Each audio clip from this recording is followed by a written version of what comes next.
से पहले लगाई हैं। इसलिए अगर एक बार कोई ये 84 क्रोश ब्रजमंडल परिक्रमा कर लेते हैं फिर तो उनको और 84 लक्ष जोड़ी भी भ्रमण करना नहीं पड़ता। इसलिए ये 84 परिक्रमा की बड़ी बड़ी बात है। ऐसे आप लोग परिक्रमा नहीं कर रहे हो, ठीक है ना। इसलिए हमारे करोड़ों करोड़ों जन्मों का सौभाग्य है हम लोग का आज गुरु वैष्णव के अनुगत्य में श्री गोकुल में हम लोग आए, जहाँ पर नंद बाबा, मैया जसोमती, मैया रोहिणी और श्री दाऊ भैया और कृष्ण कन्हैया यहीं पर ही दोनों भैया ने जन्म ग्रहण किया। यही कृष्ण की असली जन्म स्थान है। कहते श्री परिजन बाबा उनको थे 5 बेटे। कितना बेटे थे? मान लगा कर सुनना, बाद में सबको पूछूंगा, जो बोलेगा उसको इनाम दूंगा, नहीं बोले मैं क्या खड़े कर दूंगा। इसलिए परिजन बाबा का बेटे थे 5 बेटे थे। कहते उपानंद, सुनंद, अभिनंद और नंद। पहले नियम ये होता था 25 साल तक कभी ये सबके सब गुरुकुल में जाते थे। 25 साल के बाद में फिर गृहस्थ धर्म आता है। इसलिए 25 से 50 साल तक क्या होता है? 50 साल तक होता है गृहस्थ। फिर 50 साल के बाद में घर में नहीं रहनी चाहिए, शास्त्र मना कर देता है। देखो जो अंक आता है ना, एकावन, बार, बन, चौवन, मतलब घर में नहीं, शास्त्र मना करता है। मतलब 50 ऊर्ध्वे वनम व्रजेत। 50 साल के बाद में घर छोड़ देनी चाहिए। क्यों? घर में बहू आएगी, फिर चाबी काटी लेकर सास को साथ में लड़ाई होगी, फिर सास क्या बोलेगी? घर में इज्जत है नहीं। अरे इज्जत कहाँ से आएगी तेरे को? शास्त्र कहता है 50 साल में तो घर में आसक्ति छोड़ो, वृंदावन में जाकर भजन करो। तो घर छोड़ोगे तुम्हारी इज्जत कहाँ से आएगी? इज्जत जाएगी। इसलिए नियम किया पहले से थोड़ी थोड़ी पैसे को जमा करो, ठीक है ना। जमा करते हुए रखो। 50 साल आगे वृंदावन में जाओ, जा करके छोटी से कुटिया लो, संतों का संग करो, हरिनाम करो और जीवन में भजन करो, सत्संग करो और आराम में रहो। नहीं तो घर में बोलोगे इज्जत ही नहीं, इज्जत रहेगा नहीं तुम्हारी, ठीक है ना।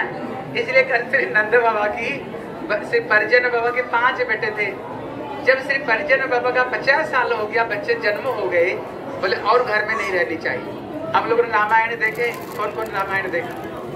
आप लोग देखे होंगे जब दशरथ महाराज ने एक बाल को पका हुआ उन्होंने देखा। बाल पकना मतलब क्या? देखना कान से बाल पकता है, ऊपर से वार्निंग आ गया, ज्यादा दिन रहने वाले नहीं, ऊपर जाने का समय हो गया, घर छोड़ो। आप लोग रामायण देखे होंगे जब उन्होंने एक बाल पकते हुए देखा, पहले और हमको घर में नहीं रहनी चाहिए, घर त्याग देनी चाहिए।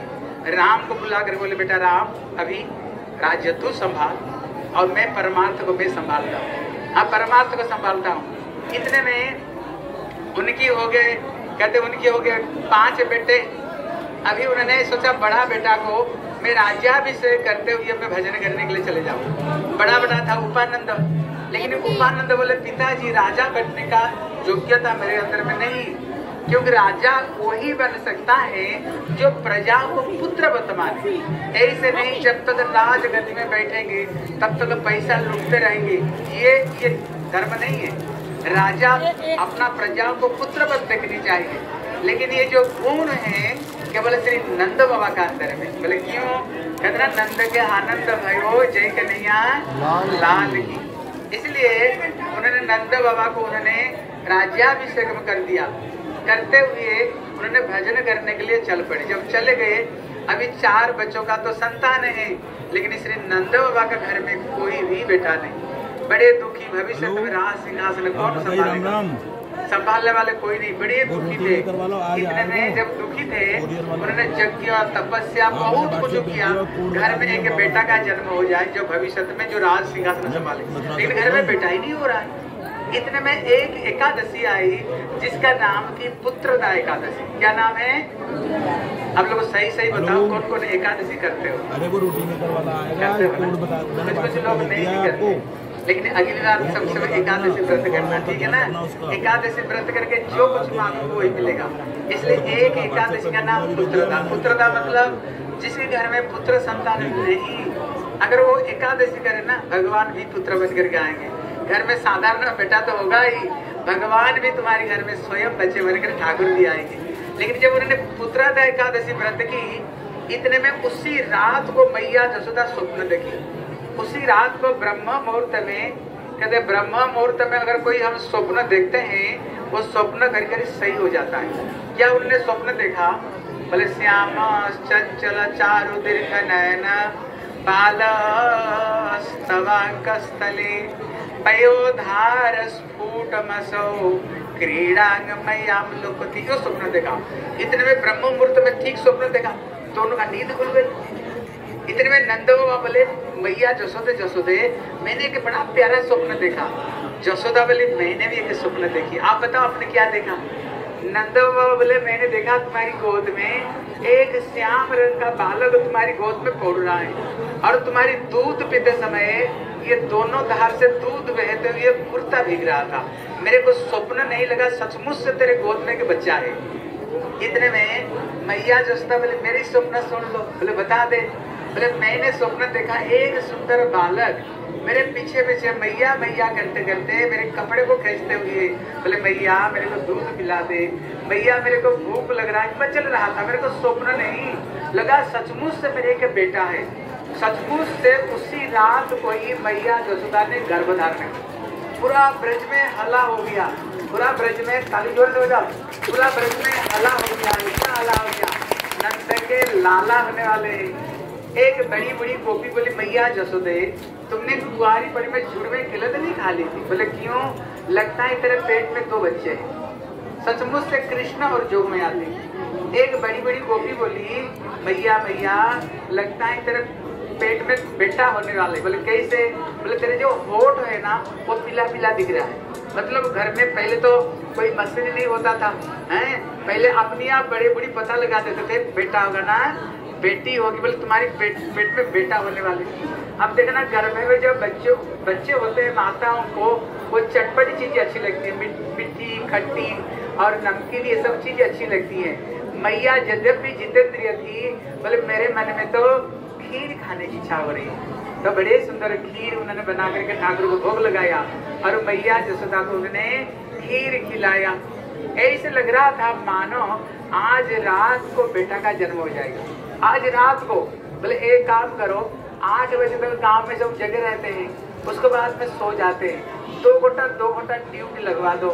ड्यूटी लगवा करके बोले मजरा और ढोलकी लेकर के बोले गोविंद जय जय गोपाल जय जय गोविंद जय जय गोपाल बोले गोविंद जय जय गोपाल जय जय गोविंद जय जय गोपाल जय। लेकिन 10 से 12 बजे जिसको ड्यूटी लगाया ना जोगमाया ने सबको सुला दिया। पता नहीं मथुरा से कब वसुदेव महाराज आए और मैया जसोदा ने 2 बालक जन्म दिया। पहले तो कृष्ण को, उसको बाद में जोगमाया को भी उन्होंने जन्म दिया है। कब श्री वसुदेव महाराज आए अब 2 बेटा हो गया, एक मथुरा से कृष्ण और यहाँ पर एक कृष्ण। कृष्ण कितने हो गए? 2। अरे बोलो 2। अरे एक कृष्ण कहाँ गया? ये चीज को समझो। कहते मैया जसोदा यहीं पर जो कृष्ण को जन्म दिया वो पूर्ण ब्रह्म पूर्ण कृष्ण। लेकिन ये मथुरा का जो कृष्ण वो पूर्ण नहीं, अंश कृष्ण। लेकिन जो पूर्ण कृष्ण कहते पूर्ण कृष्ण जो गोकुल वास ये कृष्ण वो अंश कृष्ण को शरीर में मिला दिया। लेकिन ये बात किसको पता नहीं चली। इतने में सबके सब जोग माया में सोए पड़े हुए। और नंद बाबा की एक बहन थी जिसका नाम थी सुनंदा। क्या नाम थी? ये तो 6 महीना पहले आकर घर में जम करके बैठ गई। बोले क्यों? बोले भाभी गर्भवती है ना, अगर बेटा होगा ना 9 लाख हार मिलेगी। वो 6 महीना पहले आकर जम करके बैठी गई। सारे घर का काम काज को भाग कर कर रही थी। सबके सब सोए पड़े हुए। जोग माया सबको सुला दी। सबसे पहले सुना तक आखिर बोले भैया सबके सब सोए पड़े हुए, भाभी का क्या हालत देखता हूँ। सचमुच से दरवाजा खोल करके देखा मैया जसोदा की गोद में एक नीलमणि जैसे बालक किलकारी मारते हुए खेल रहा है। बालक खेल रहा है, इसको पता ही नहीं पड़ो। तो उन्हें थाली एक चिमटा लेकर जोर जोर से बजाए। बोले भैया जग जाओ लाला हो गए। इतने में सुनंदा बोली भैया मैं तो 6 महीना पहले से नवलक हार से चक्कर में बैठी हूँ, लेकिन भैया कहाँ पर? भैया को ढूंढते देखा ब्रह्मांड घाट में जहाँ गए थे। देखा नंद बाबा तो वहीं पर माला सटका रहे थे, माला नहीं हो पा रहा था, सोच रहे थे लाला कब होएगो, छोरा कब होएगो, घर में लाल, यही सोच रहे थे। इतने में सुन्नत आकर के बोले भैया कमाल है ये, नंद बाबा तो छलांग लगा दी। बोले बहन ने कहा भैया बताओ, बोले भैया 6 महीना से बैठी हूँ, ऐसे नहीं। बोले नवल का हार के चक्कर में ना, बोले और क्या, बोले ले नवल का हार ले ले। बोले और क्या दोगे, बोले दे दिया ना है। बोले भैया बात भी तो बहुत बड़ी है, और क्या मिलेगा, बोले ले वो जमुना किनारे में जितने जमीन जगह तेरे नाम पर लिख दिया जा सब। बोले और क्या, बोले दे तो दिया, और क्या चाहिए, नवल का हार सारे। बोले भैया बात भी तो बहुत बड़ी है ना, और क्या दोगे, बोले ले ट्रेजरी का सारे चाबी का डिब्बू पकड़ ले, सब पकड़ ले, लेकिन बोलो तो घर में कहा भैया है। बोले भैया तेरे घर में लाला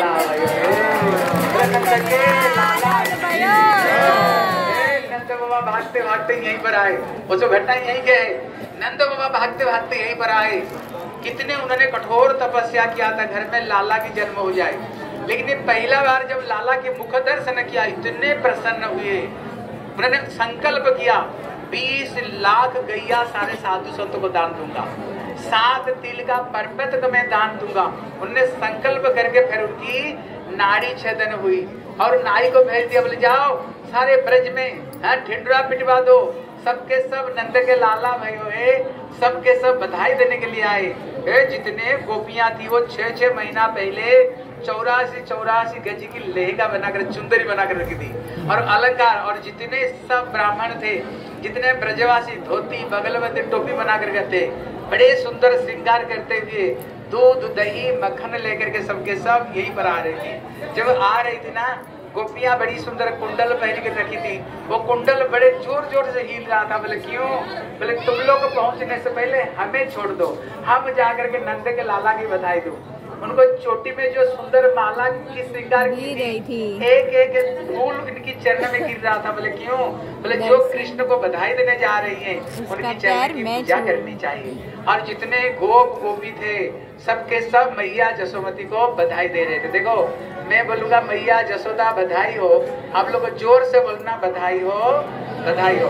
पहले माताओं का नंबर आएगा, बाद में भैया को नंबर आएगा, लेकिन भैया कोई दिख नहीं रही, भैया भैया दिख रहे। ठीक है, एक साथ में जोर से बोलना, बोले मैया जसोदा बधाई हो, बधाई हो। मैया जसोदा वाली बधाई हो, नंद वाले बधाई हो। ये बूढ़ी उम्र में भी हमको लाला मिलो है, लाला मेरो नहीं, लाला तो तुम लोगों को लाला है। और जितने मैया जो जितने ब्रजवासी थे अपना हृदय से कृष्ण को बधाई दे रहे थे। बोले जुग जुग जीवे यशोदा मैया तेरा ललना, जुग जुग जीवे यशोदा मैया तेरा ललना, मैया तेरो ललना, मैया तेरो ललना, मैया तेरो ललना, मैया तेरो ललना, जुग जुग जीवे यशोदा मैया तेरो ललना, जुग जुग जीवे यशोदा मैया तेरो ललना। सबके सब ब्रजवासी कन्या को आशीर्वाद। देखो नियम है सवेरे उठ करके सबसे पहले पिता माता की चरण छूनी चाहिए, नहीं तो सास ससुर की चरण छूनी चाहिए। क्यों, आप देखना आप जिसकी चरण छुओगे ना उसके हृदय से आशीर्वाद निकलता कि नहीं। अगर किसी की चरण में गिर पड़ छुओ आशीर्वाद निकलता नहीं। देखो बड़े बूढ़ों का जो आशीर्वाद ना जरूर लगता है। क्या करनी चाहिए, अरे बोलो बच्चों, सबके सब भगवान राम जैसे प्रात उठई रघुनाथा और मात पीत गुरु नमई माथा। भगवान सवेरे उठ करके सबसे पहले पिता माता के चरण को वंदना करते थे, ठीक है ना। इसलिए सबके सब हृदय से इनके आशीर्वाद निकल रहा था। सारे ब्रजवासी आए हुए थे, लेकिन केवल 2 व्यक्ति अभी तक नहीं आए। कौन, कहते श्री कीर्तिका कुमारी और श्री वृषभानु महाराज। क्यों, मित्र लगते हैं ना। लेकिन देखते देखते जब दोनों आए फिर तो वहां पर बधाई होना शुरू हुआ। एक गोप ने लठिया लेकर के मारे मटकी में, मटकी फूट गई और दूध दही से कीर्तिका सुंदरी स्नान कर ली। फिर तो दही में हल्दी और घी मिला करके दधिका जिसको कहते हैं एक दूसरों को ऊपर लगा रहे थे और मक्खन डेले को डेले उठा उठा कर फेंक रहे थे। एक बड़ी बड़ी गोपिया 100 साल की टोकर थी, एक भी दांत नहीं। वो ऐसे देख रहे, बोले भैया बड़े जोर से बधाई है रे। एक गोप ने उठाया मक्खन के डेला और उसका मुंह को लक्ष्य कर मारे, दांत एक थी नहीं, मुंह में लगा तो सीधा अंदर में सटक गया। बोले भैया नंद महोत्सव में कोई भूखे नहीं रहते, कोई भूखे नहीं रहते। वहाँ पर बड़ी और वहाँ पर कौन कौन आए थे जानते हो? स्वयं शंकर जी, भोले बाबा, मैया, हमारे श्री पार्वती, सबके सब वहाँ पर आए हुए थे। और नंद बाबा तो 20 लाख गैया दान दिया। शंकर तो डर गए, क्योंकि शंकर जी का वाहन कौन है? नंदी। बोले 20 लाख गैया अगर देते तो फूल से अगर मेरे नंदी को दे दिया तो फिर मैं चढ़कर किस में जाऊंगा? शंकर तो नंदी का पूंछ को पकड़ लिया। और वहाँ पर मैया पार्वती का भी 2 बेटे हैं। कौन है? कार्तिक गणेश। हाथी घोड़ा पाल की जय कन्हैया लाल की, हाथी घोड़ा पाल की जय कन्हैया लाल की। इतने हाथी घोड़ा दान दे रहे थे, इतने में तो मैया जो पार्वती डर गई। बोले मेरा बेटा भी तो गजानन कौन है? गणेश जी। अगर भूल से हाथी मानकर दे दिया तो मेरा बेटा ही जाएगा। तब उन्होंने उठा करके अपने गोद में चुपका कर खड़ी हुई थी। वहाँ पर स्वयं कुबेर भी आया था। कुबेर कौन है? स्वर्ग के सारे संपत्ति का मालिक है। लेकिन नंद बाबा इतना दान दे रहे थे, श्री सुखदेव गोस्वामी कहते हैं नंद कहते वहाँ पर रमा क्रीडन अभूत नृप, ऐसे लग रहा था स्वयं माँ लक्ष्मी अली गलियों में नाच रही है। क्यों? इतने हीरे तो उन्होंने दान दिया, इतने हीरे जवाहरात ब्राह्मण लोग तो गठली बांध कर ले नहीं पा रहे थे। गठली के कोने से गिरते जा रहा था हीरे जवाहरात। वो भी सर्विता में पड़ गई हैं। और सबके सब ब्रजवासी क्या गा रही थी? नंद भयो जय कन्हैया। एक बधाई सुन लो फिर चलेंगे। भूख तो नहीं लग रहा है? भूख तो लग रहा है, इसके बाद में पता नहीं लग रहा। एक सुंदर भजन गा। बोलो नंद के लाला की, बोलो कृष्ण कन्हैया की। ओ लाला की सुन के मैं आई, लाला की सुन के मैं आई, यशोदा मैया दे दो बधाई। लाला की सुन के मैं आई, यशोदा मैया दे दो बधाई। दे दो बधाई मैया, दे दो बधाई, दे दो बधाई मैया, दे दो बधाई। हाँ देखो बधाई देनी चाहिए। हमारे यहाँ पर गोकुल के पंडा जी है, ये आप सबको पास में जाएंगे। अब खुद को तो देखा मैं तो अभी बहुत दान दिया है। अब चले जाओ सबके पास में, सब लोग को दिखा दो। हाँ लाला की सुन के मैं आई, यशोदा मैया दे दो बधाई। लाला की सुन के मैं आई, यशोदा मैया दे दो बधाई। दो बधाई मैया दे दो बधाई, दो बधाई मैया दे दो बधाई। ओ दे दो बधाई मैया दे दो बधाई, दे दो बधाई मैया दे दो बधाई। लाला की सुन के मैं आई, यशोदा मैया दे दो बधाई। लाला की सुन के मैं आई, यशोदा मैया दे दो बधाई। हीरे भी दे दो मैया, मोती भी दे दो, हीरे भी दे दो मैया, मोती भी दे दो। हीरे भी दे दो मैया, मोती भी दे दो, हीरे भी दे दो मैया, मोती भी दे दो। मोतिया भी दे दो, मोतिया भी दे दो, मोतिया भी दे दो, मोतिया भी दे दो। हीरे भी दे दो मैया, मोती भी दे दो, हीरे भी दे दो मैया, मोती भी दे दो। नंदनी की दे दो बधाई, यशोदा मैया दे दो बधाई। लाला की सुन के मैं आई, यशोदा मैया दे दो बधाई। लाला की सुन के मैं आई, यशोदा मैया दे दो बधाई। लाला की सुन के मैं आई, यशोदा मैया दे दो बधाई। लहंगा भी दे दो मैया, चूड़ी भी दे दो, लहंगा भी दे दो मैया, चूड़ी भी दे दो। लहंगा भी दे दो मैया, चूड़ी भी दे दो, लहंगा भी दे दो मैया, चूड़ी भी दे दो। साड़ी भी दे दो कढ़ाई, मैया मैया दे दो बधाई।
बाबा यशोदा